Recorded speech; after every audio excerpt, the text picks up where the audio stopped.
Good morning, good afternoon, and good evening to all our listeners out there. You're tuning in to Idiom Explorers, the show that makes learning English fun, exciting, and downright unforgettable. I'm your host, Alex, and today we're diving into the wild world of animal idioms.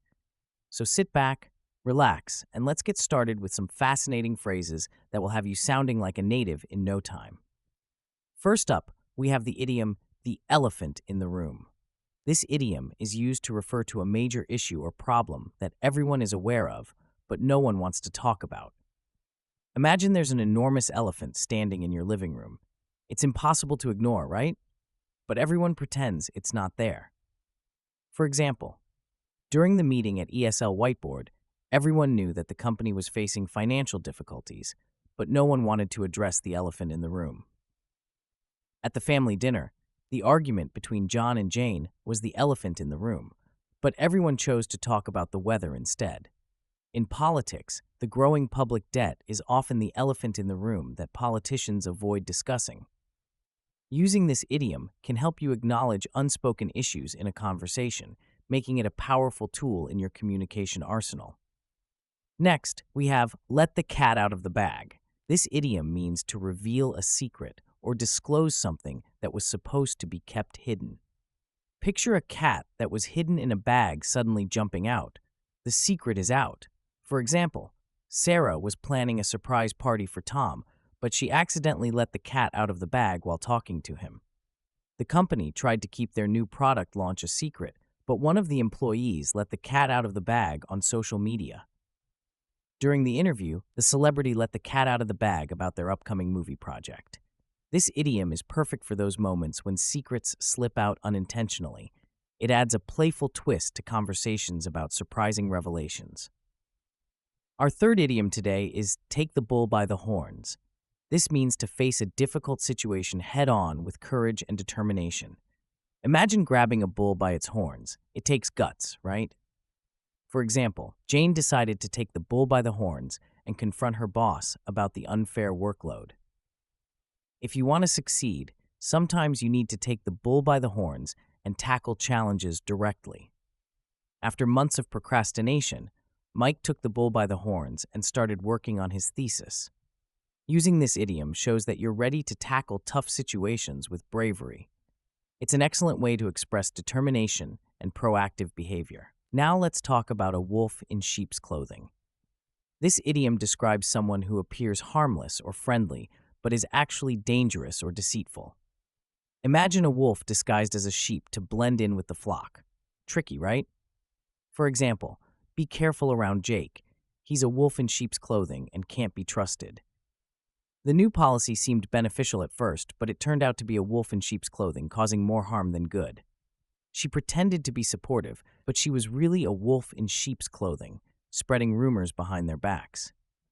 This idiom is useful for warning others about hidden dangers or deceitful people. It highlights the importance of being cautious and discerning in our interactions. Our final idiom for today is curiosity killed the cat. This means that being too inquisitive or nosy can lead to trouble. Imagine a curious cat getting into dangerous situations because it can't resist exploring. For example, she was warned not to investigate the abandoned house, but curiosity killed the cat, and she ended up getting hurt. Sometimes it's best not to ask too many questions about someone's personal life. After all, curiosity killed the cat. The journalist's relentless digging into the politician's past was a classic case of curiosity killed the cat. This idiom is a great reminder to be cautious about how much you pry into others' affairs. It's a way of advising others to mind their own business to avoid unnecessary trouble. Let's take a deeper look at each of these idioms with more detailed scenarios and examples to help you understand how to use them in various contexts. Starting with the elephant in the room, imagine you're in a work environment where a major project failed. Everyone knows it, but no one wants to discuss why it failed. In a meeting, you might say, "We need to address the elephant in the room. Our last project didn't meet its goals, and we need to understand why." In another scenario, suppose a family is avoiding discussing a significant health issue. You could say, "I know it's uncomfortable, but we can't ignore the elephant in the room any longer. We need to talk about Dad's health." Moving on to let the cat out of the bag. Think about a situation where a friend is planning a surprise vacation for their partner. If you accidentally mention the trip, you might say, "I can't believe I let the cat out of the bag. Now the surprise is ruined." Another example could be in a business setting. If a colleague accidentally reveals the details of a confidential deal, they might say, "I didn't mean to let the cat out of the bag during the conference call." For take the bull by the horns, imagine you're dealing with a challenging project at work.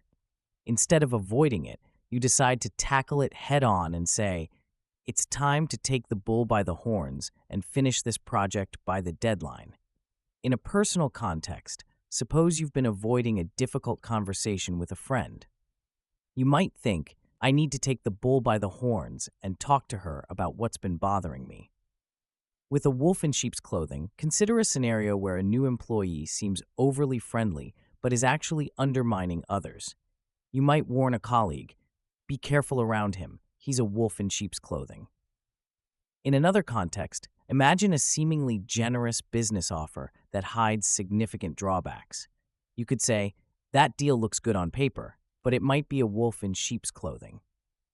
Lastly, curiosity killed the cat can be used when someone is getting too involved in matters that don't concern them.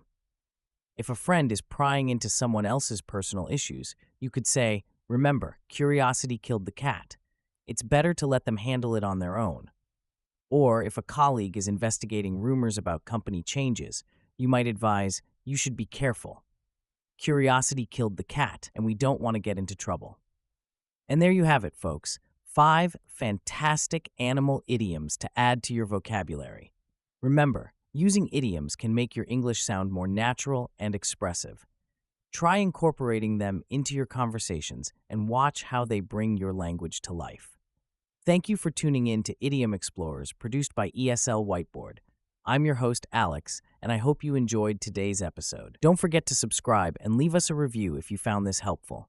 Stay tuned for more fun and educational content coming your way. Until next time, keep learning and keep speaking English with confidence. Goodbye.